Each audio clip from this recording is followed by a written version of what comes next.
आज की इस खास चर्चा में स्वागत है। आज हम एक बहुत ही जानी मानी किताब रॉबर्ट कियोसाकी की रिच डैड पुअर डैड इसके कुछ मुख्य विचारों पर बात करेंगे। ये वो किताब है जिसने दुनिया भर में कई लोगों को पैसे के बारे में सोचने का एक नया नजरिया दिया है ना? हाँ बिल्कुल। और इसका जो आधार है वो बड़ा दिलचस्प है। दो पिताओं की सोच का फर्क। एक तरफ लेखक के अपने पिता, जिन्हें वो पुअर डैड कहते हैं, पढ़े लिखे थे, सरकारी नौकरी में थे, और उनका मंत्र क्या था? हाँ वही, खूब पढ़ो, अच्छे ग्रेड लाओ और एक सुरक्षित नौकरी ढूंढो। ज्यादातर हम यही सुनते आए हैं। बिल्कुल, जो एक तरह से पारंपरिक रास्ता है। लेकिन फिर आते हैं रिच डैड। ये उनके दोस्त के पिता थे जिन्होंने ज्यादा स्कूल की पढ़ाई नहीं की थी शायद। हाँ, औपचारिक पढ़ाई कम थी, पर उन्होंने बिजनेस से, निवेश से काफी संपत्ति बनाई। और उनकी सोच वो एकदम उलट थी।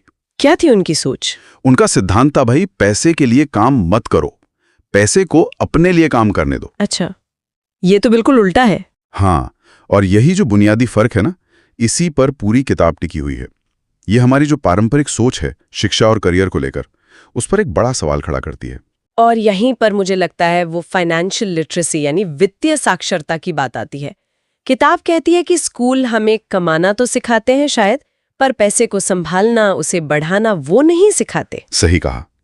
और सबसे जरूरी सबक जो वो देते हैं वो है संपत्ति एसेट्स और देनदारी लायबिलिटीज, इनके बीच का अंतर समझना। हाँ, ये तो सुना है, पर उनका तरीका शायद कुछ अलग है इसे समझाने का। हाँ, उनका तरीका काफी क्रांतिकारी है।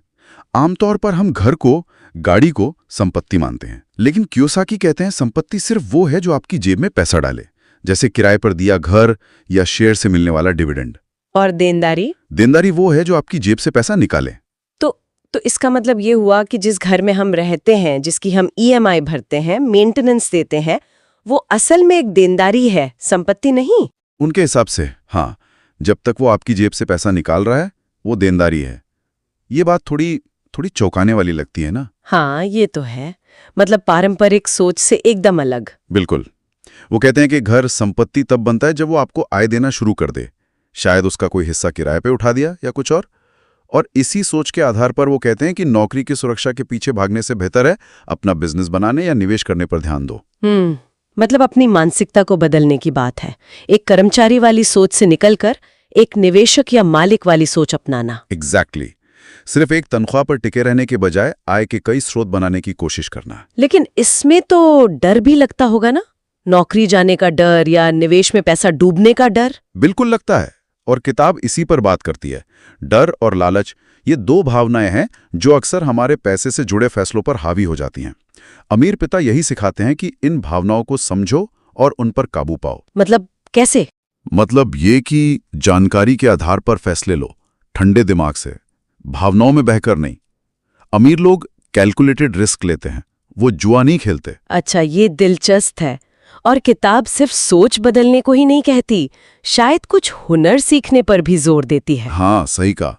वो कहते हैं सिर्फ एक चीज में माहिर होना काफी नहीं है, आपको बिक्री यानी सेल्स, संवाद यानी कम्युनिकेशन, लोगों को समझने की कला और खासकर अकाउंटिंग की बुनियादी समझ, ये सब सीखना चाहिए। अकाउंटिंग क्यों? वो तो सीए का काम है। नहीं, बेसिक समझ, ताकि आप फाइनेंशियल स्टेटमेंट पढ़ सकें, समझ सकें कि पैसा आ कहां से रहा है, जा कहां रहा है, आपका बिजनेस या निवेश वो वाकई फायदेमंद है भी या नहीं। ये सारे हुनर मिलकर आपको सिर्फ नौकरी के लायक नहीं, बल्कि संपत्ति बनाने और उसे संभालने के लायक बनाते हैं। बिल्कुल। ये सब सुनने में तो काफी प्रेरणादायक लगता है, और किताब की भाषा भी काफी आसान रखी गई है, शायद इसीलिए इतनी पॉपुलर हुई। हाँ, उसकी सरलता और जो मोटिवेशनल टोन है वो उसकी लोकप्रियता का बड़ा कारण है।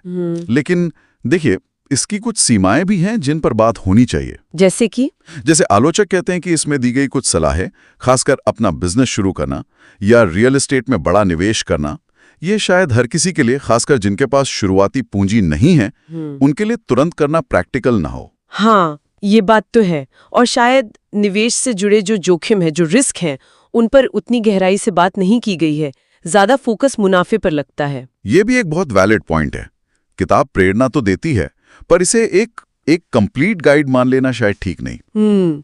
ये एक अच्छा शुरुआती बिंदु हो सकती है, लेकिन इसके बाद और ज्यादा सीखना, समझना जरूरी है। तो अगर हम सार निकालें, मतलब निचोड़ क्या है, मुख्य बातें क्या हैं? मुख्य बातें हैं, पैसे को अपने लिए काम पर लगाना सीखो। ठीक है।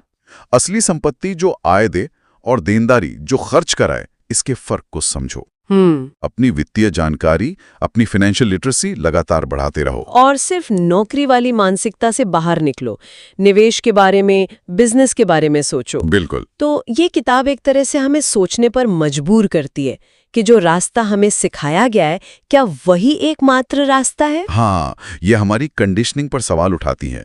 तो श्रोताओं के लिए एक विचार छोड़ जाते हैं।